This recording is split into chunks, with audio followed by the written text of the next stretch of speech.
A statement in Isaiah basically saying the world is falling apart. Staring back at Israel, saying judgment is turned away backward and justice stands afar off. For truth is fallen in the street and equity cannot enter. What's a God to do? And he saw that there was no man, and he wondered that there was no intercessor. An intercessor basically means one who fills the gap. If you have a walled city and there is a hole in the walled city, you know, just this little part that is like broken down, it's like a pile of rubble, and actually you can sneak through it. You know that there's a vulnerability in a time of war? If you have an enemy, what's an enemy looking for? The gate, to try and scale the gate? They're looking for breaches or holes in the wall. They're not stupid. They're not going to waste their time going through the front door when they can go through a side little broken down breach. So the enemy, by his very nature, is constantly watching the integrity of the wall. He's looking for holes. We have massive holes in our life that give the enemy access to do with our life what he sees fit to do. We can say, that's horrible. I'm a Christian. Yeah, you're a Christian with breaches. You are not supposed to be a Christian with breaches. One of the key definitions of Christianity could be a man or a woman whose walls are repaired, who is made strong. Why?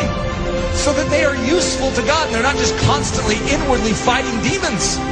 They can be outward focused. God says to Israel, I will bless you so that you can become a blessing to the nations. God's pattern is to make you strong so that you're useful. There is a hedge that is supposed to be built up around your life, and it very likely isn't. You need a strong man.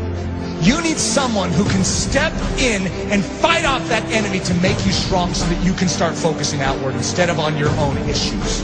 Most of us as Christians, the church is so weak because we have literally less than 1% of our time that is able to focus outward because we are so caught up in our issues and our difficulties. Even the healthiest among us, we have issues.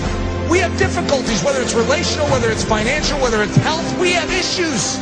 And there's a dying world out there. You know that estimated 150,000 people died and went to hell today? Let's think about this. What did we all do about it? Did we take a step forward in beginning to do something about it? Or are we just stemming the tide from our life falling apart even more than it is? We are living on the defensive instead of the offensive. What we need is the same thing God was looking for back then. The walls are broken down. The city is in disrepair. Israel is without a defender. Where's the intercessor? You know who Jesus Christ was? In a nutshell, he's the intercessor. He's the man who stands in the gap. He's the strong man who came and took the full blow upon himself so that we could gather our wits spiritually and awaken and say, I'm in. Thank you for rescuing me. Literally, he took the blow. Everything that was aimed right at you to absolutely decimate your life, he took it square on. Without even a whimper, he took it. For the joy that was set before him because he valued you so much. He took the blow. See, one of the things that happens with the life of Jesus, we have a tendency to make him a mousy character.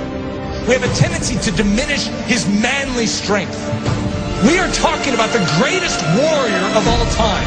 In the Old Testament, the term is Lord of Hosts, the captain of captains, the general of generals. And he's a general that led his troops into battle with his own life. He's the one that did it. All the rest of the army was cowering in the background. They couldn't fight this army. And he stood up single-handedly and defeated them. That is our intercessor. That is our king.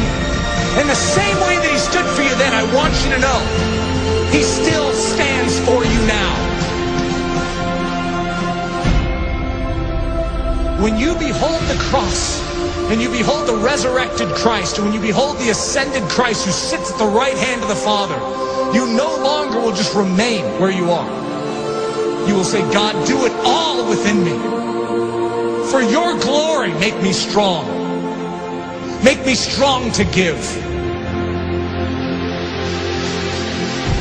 God is looking for an intercessor, someone who will make up this breach. We need to become a body that is thinking about every single one around us, as opposed to ourselves. Coming to church going, I need to be prayed for this week. What about who can I pray for this week? Just a different mindset. It's not what this church can do for you, but what you can do for Jesus Christ and this church. Think of that attitude shift, saying, God, you made this life, and you have called me for more than just to save me. You have rescued me so that I can become a rescuer. Who needs rescue? Who needs help? Who needs me to stand in the gap and take the hit? That's the attitude.